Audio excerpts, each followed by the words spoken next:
Hello friends, आपका फिर से स्वागत है हमारे YouTube channel Vijendra study official में।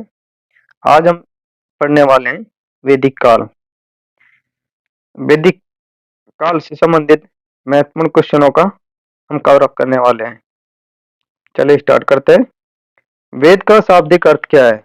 वेद का शाब्दिक अर्थ है नॉलेज या ज्ञान। सर्वाधिक प्राचीन वेद कौन सा है? ऋग्वेद है। आर्य शब्द किसको इंगित करता है? आर्य शब्द किसको इंगित करता है? श्रेष्ठ को। ऋग्वेद में कुल कितने मंडल और सूक्त है? ऋग्वेद में 10 मंडल 1028 सूक्त है। त्रयी नाम किसके लिए प्रयोग किया जाता है? त्रयी नाम किसके लिए प्रयोग किया जाता है? 3 वेदों के लिए प्रयोग किया जाता है। ऋग्वेद, सामवेद, यजुर्वेद के लिए प्रयोग किया जाता है।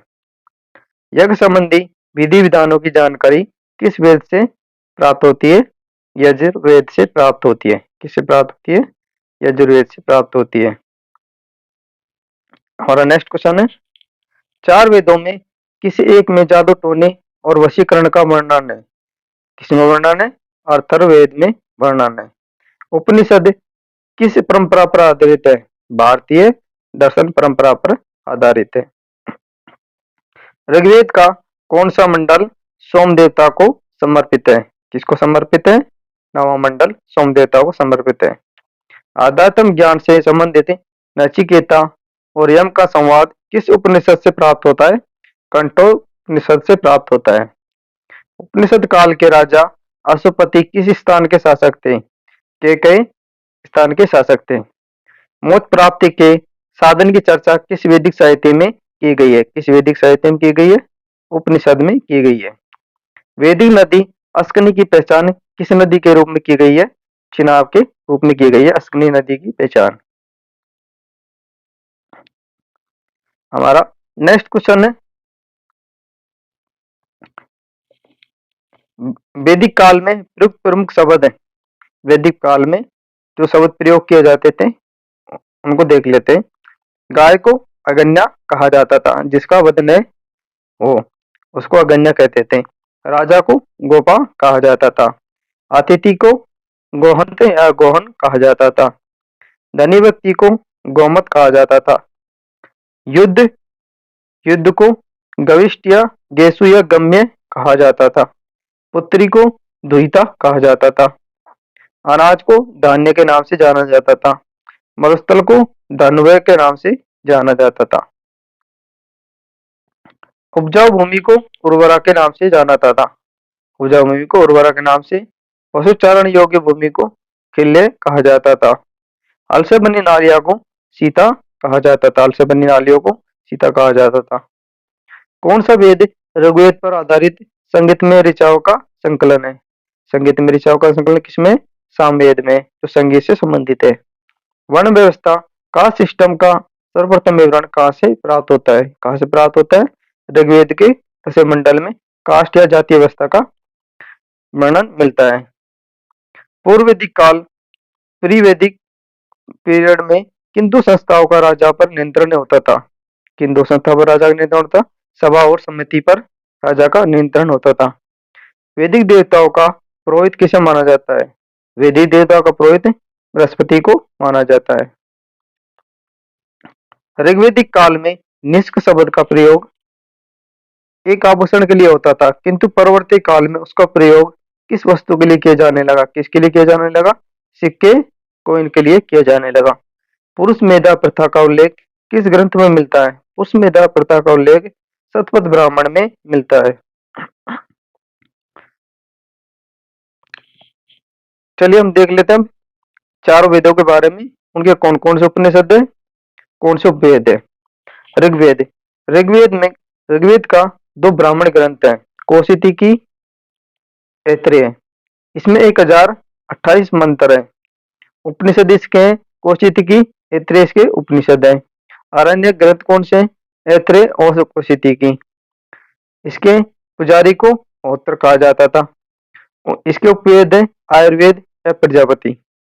यजुर्वेद के ब्राह्मण ग्रंथ है तैत्तिरीय, शतपथ है। तैत्तिरीय, शतपथ है।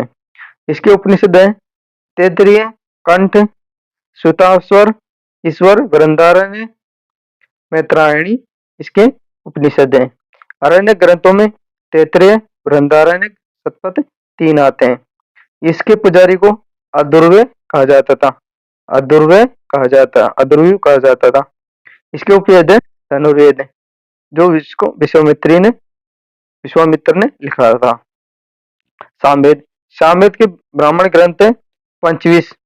इसे तांडव ब्राह्मण भी कहते हैं, इसे तांडव ब्राह्मण भी कहा जाता है। इसमें 1875 अंतर है। सामवेद के उपनिषद है केन और छांदोग्य, केन और छांदोग्य सामवेद के उपनिषद है। इसके अरण्य ग्रंथ है जैमिनीय, छांदोग्य, जैमिनीय, छांदोग्य इसके अरण्य ग्रंथ है। इसके इसके पुजारी को उद्गाता कहा जाता था।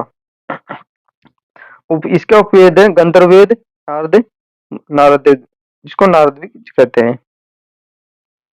अथर्ववेद, अथर्ववेद के ब्राह्मण ग्रंथ है गोपथ। इसमें 6000 मंत्र है, इसमें 6000 क्या है मंत्र है।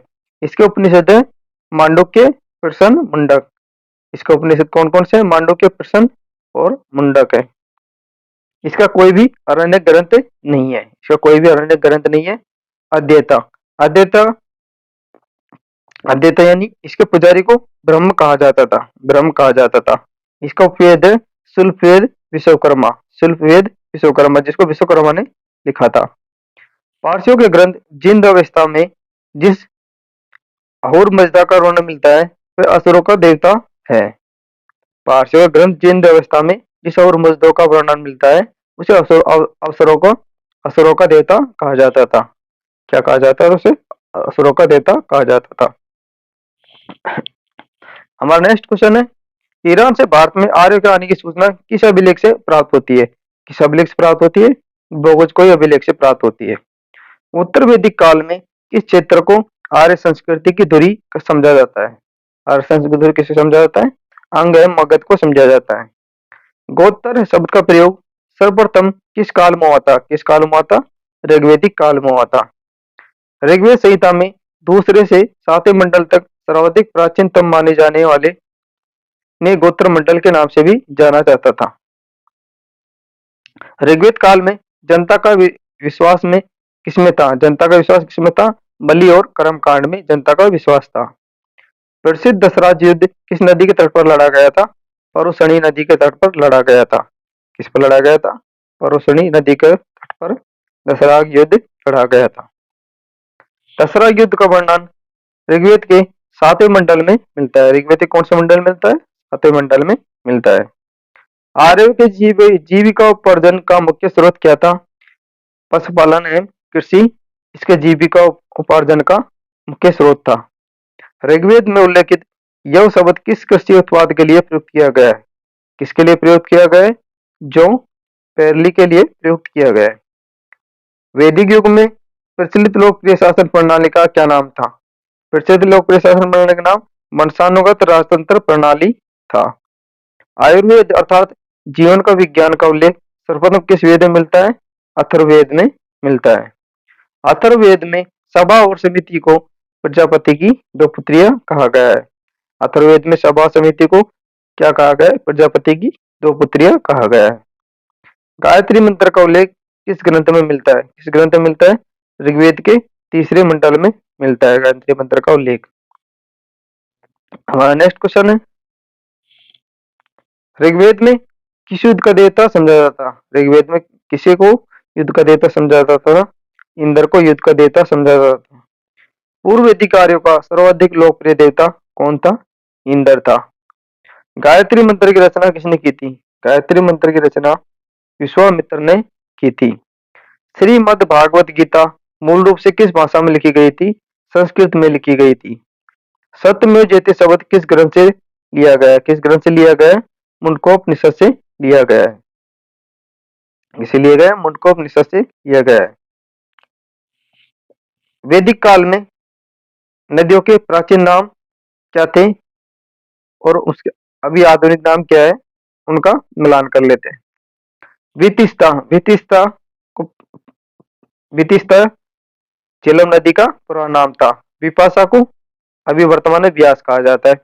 दृश्यवती दृष्टद्वती या को घग्गर नदी कहा जाता है। चौतक नदी भी कहते हैं इसको।